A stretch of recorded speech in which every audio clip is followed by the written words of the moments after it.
Hey guys, welcome back. I'm Blinn, and this is my Deepening on the Hidden Words by Baha'u'llah, Part 2. This section, if I can get it all, is on love. So I'm going to go and take a look at the hidden words on my other tab, and we're starting at number 3, Arabic, and it starts, O Son of Man, veiled in my immemorial being and in the ancient eternity of my essence, I knew my love for thee. Therefore I created thee, having engraved on thee mine image, and revealed to thee my beauty. I like this one a lot because it basically tells you how much God loves us. So he says, veiled in my immemorial being. So veiled is disguised. We don't see it. And immemorial, you know, past memory. Nobody can remember it, no human anyway. And it's his being. So, way back, way back. And in the ancient eternity, so we're going back eternally backwards. It's hard enough to figure it out forwards. Ancient eternity of my God's essence, I knew my love for thee. Thee is you. I knew my love for you. Therefore, I created you, have engraved on you mine image. Where have we heard that before? Image. We made man in our image. Now, does that mean everybody looks alike? No. There's unity and diversity, and it's the attributes of God. And revealed to you my beauty. Beauty is one of the attributes of God. There are many attributes of God. So eternally, backwards, I mean, the eternal past, he knew, God knew our love for us. I have to wonder though, I'm not sure if let's see, he says, therefore I created you, but he doesn't say when. So he might have had the thought, in the eternal essence or the eternal history. But did he create us when he thought of us, or did he wait? Because supposedly we've been around, I guess. But I guess it's something to ponder about. Let's go to number 4. O Son of Man, I love thy creation, hence I created thee. Wherefore do thou love me, meaning God, that I may name thy name and fill thy soul with the spirit of life. So God is saying, he loves your creation, my creation. So he created us. Wherefore, love me. He's commanding, love me, or a really big suggestion, that I may name thy name. Now, I kind of wonder what that is. Is it the name we already have? Or or will we have another name? Some people, even on earth, either receive another name or they receive a title. Um, maybe at some point we do. Or, I don't know, maybe God gives the name to our parents, as they're deciding this one or that one, or maybe that one. And when it comes time and the name goes on the birth certificate, maybe that's our name. I don't know. So, wherefore do thou love me that I may name thy name and fill your soul with the spirit of life. Now, it also says in the Bible, Genesis, I believe, I'm not going to quote it exactly, but you guys know about it, I'm sure, and I'm sure it's in other holy books, that God breathed his spirit into us. So that doesn't necessarily mean we are him, but we receive an emanation from him, like a ray from the sun. We'll never be the sun, but we receive something that we can reflect. Let's go on to number 5. O Son of Being, love me, love God, that I may love thee, you. If thou lovest me not, my love can in no wise reach thee. Know this, O servant. Now, this one used to drive me nuts. Probably still does. Because it sounds like if we don't love God, he won't love us. But we have to look, I think, a little closer. And God knows I've thought about this one. So he says, love me, love God, that he may love you. My question is, doesn't he already love us unconditionally all the time? Even though, we might not love him, we're certainly, not worthy of it. Um, we pull all kinds of weird stunts and supposedly still loves us. We may get chastised or punished, just like a good parent would do, but he still loves us. So I have to wonder, why does it say that I may love thee? Now, may can mean permission, or what is it? Able to. You know, some people make a real contrast between may and can, and so as we look at it, and it just all depends on our dialect and how we think of things. Um, I may love thee. May also kind of reminds me of maybe. Now, I know it's not quite the same, but it's like if I asked you, um, are you going to love your pet cat?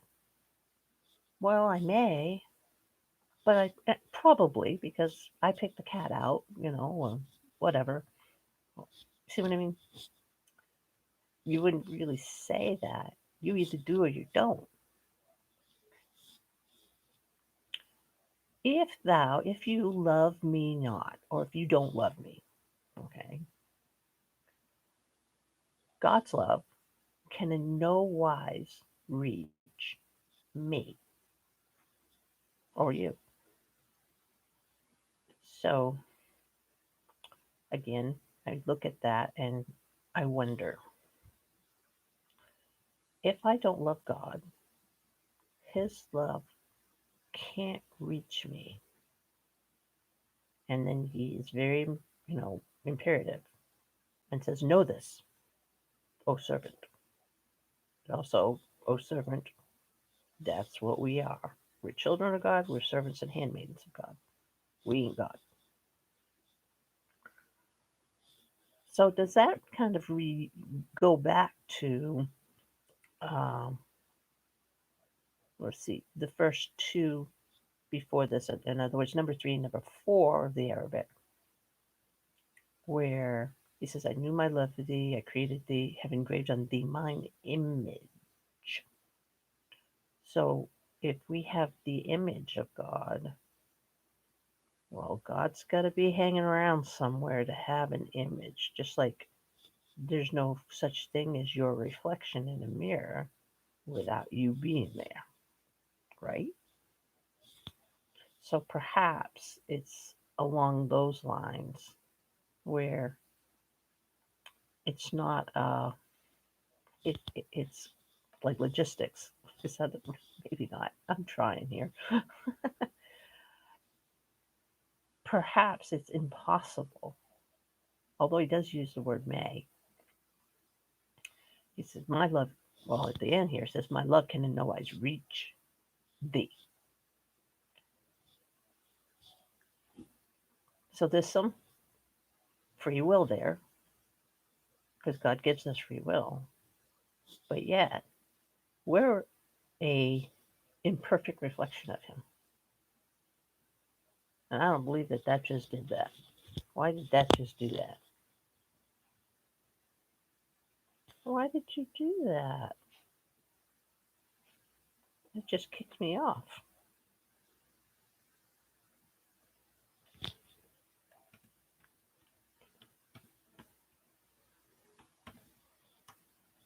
Sorry. Am I still live streaming? Oh man, I'm gonna have to edit this one. Okay. You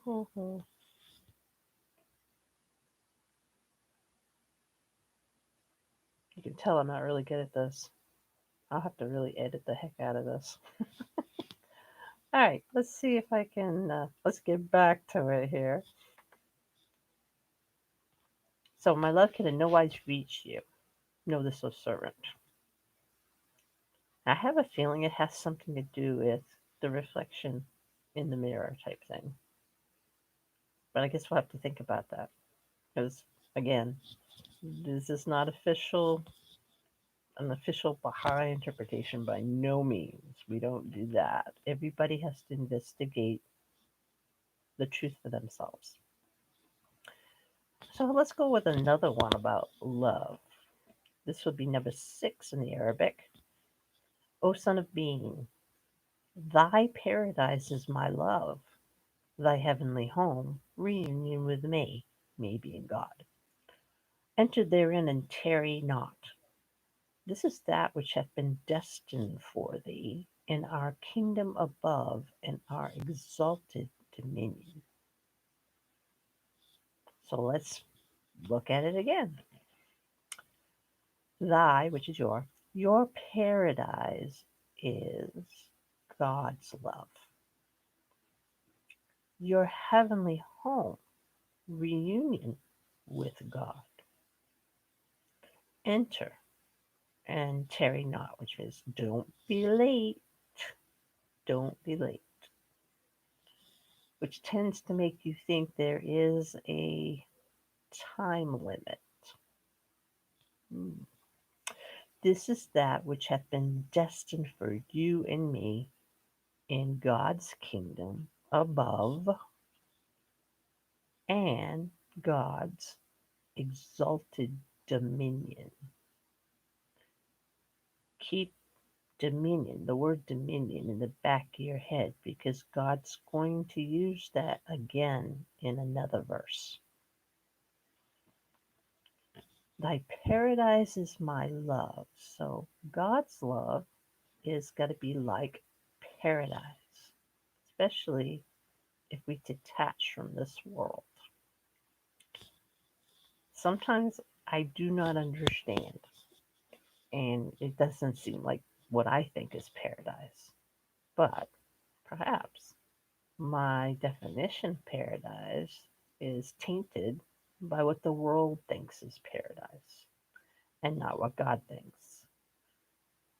I am no expert. I'm learning like everyone else, and I've been doing this a long time. Long time. My heavenly home, your heavenly home, reunion with me, reunion with God. How do we do that? Well, I would think the first thing is prayer. We can do prayer, reunion with God. We can remember God when we do things, when we are in service, to remember, and when we're trying to obey the law, not just out of fear. We shouldn't be doing it except for the fear of displeasing God, out of love, not fear of hellfire. We'll bring that on ourselves, believe me, but out of love. It's a kind of a higher thing, and we're not used to that here. The cultures, many cultures, have this really scary thing. And there should be fear, but the right kind of fear. And you can probably go down the whole road with that. That would be a whole nother video. fear God. Do we need fear of God? Yeah, we do. All right, where am I?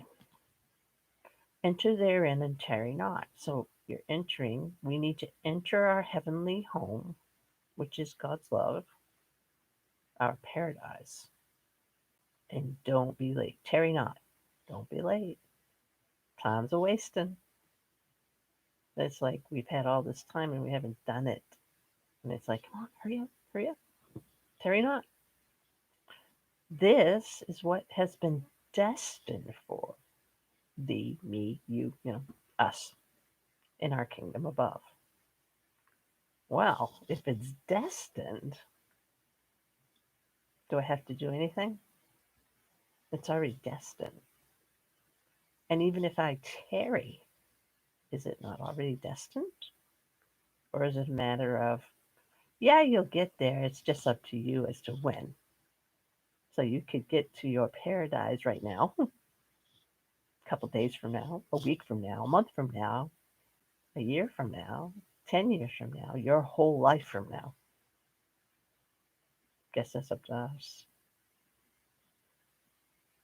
This is that which hath been destined for thee in our kingdom above, which sounds like it's not the kingdom within that we hear so much about. The kingdom above, which sounds like the Abha kingdom, heaven, the next world, and our exalted dominion, which is God's exalted. He owns the place. But remember that word about dominion. I think I'll stop at that one because I want to try to keep these as short as possible. And believe me, this you could spend an awful lot of time on just one verse.